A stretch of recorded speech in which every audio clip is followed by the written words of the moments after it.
Hello, and welcome to the Life with Bob blog at HealthyPlace.com. I am Angela McClanahan, the author of Life with Bob.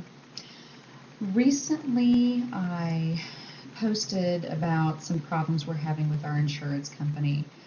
I have tried to refill all of Bob's prescriptions, actually, because his psychiatrist rewrote all of them the last time we were in her office a couple of weeks ago.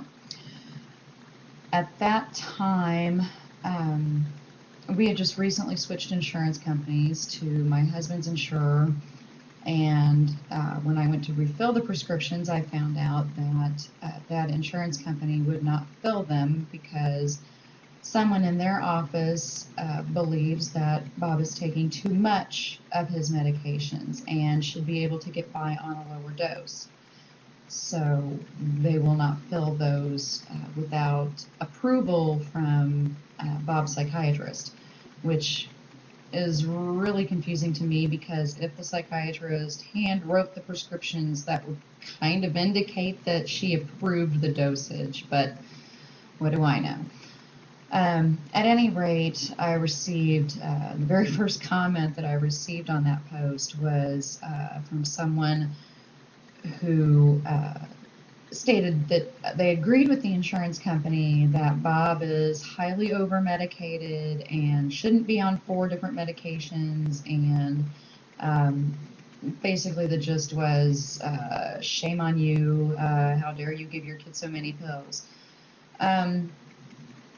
This just really bothers me, and my reply back was, I tried to keep it as polite as I could because I do consider this a professional website, and I do consider my blog to be professional. So I didn't want to just fly off the handle and say what I was actually thinking, because I was very frustrated yesterday.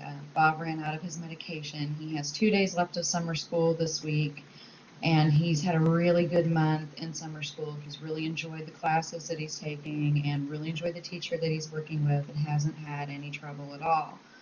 So for him to now be stuck with 2 days and short on medication, and he's getting ready to go to his dad's for another week, so I've got to get these filled in short order, or he's going to have some time basically left floundering by himself without the medication that he's been taking and is used to taking. So yeah, I've been a little more than frustrated, and then to see that comment that's basically pointing the finger at me and saying, oh, you're a bad parent and how dare you, it really just hits me hard because I don't understand this immediate assumption that I'm out to cause my child harm. Why would you immediately assume that anyone is trying to intentionally hurt their kid by taking them to a physician? And you know, this is the story that I heard over and over again for years from Bob's biological father. You know, the whole argument of you just want to medicate him so you don't have to parent him, which I didn't really understand that either, because part of being a parent is taking care of your child when they are ill. Obviously, if your child is unable to even stay in a kindergarten classroom for an entire day because of their behavior, they have a problem. There's something amiss there. There's something that's not right that needs to be addressed.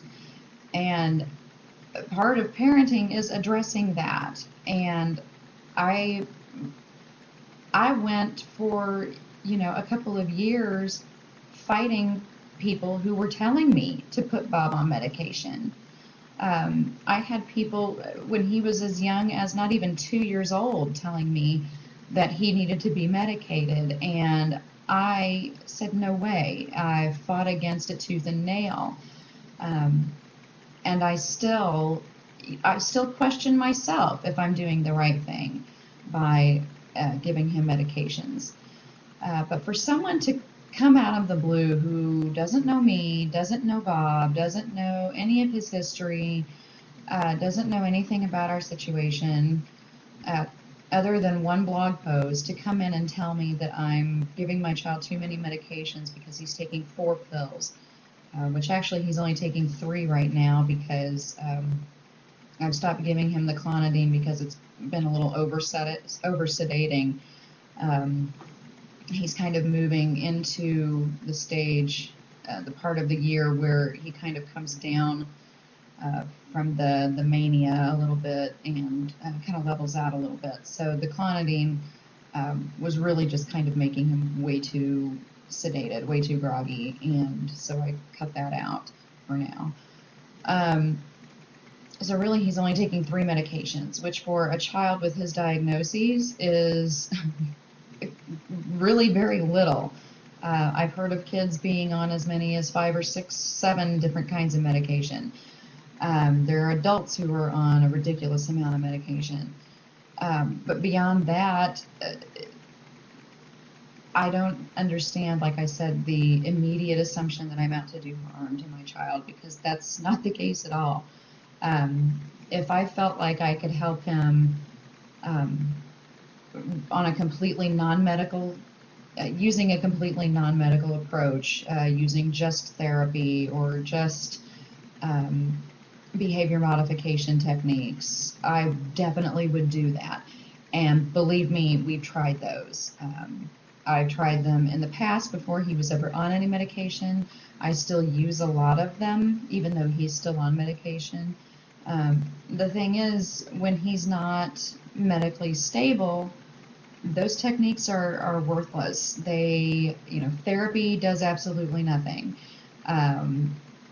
Using those different kind of disciplinary techniques are, I might as well just beat my head against this wall.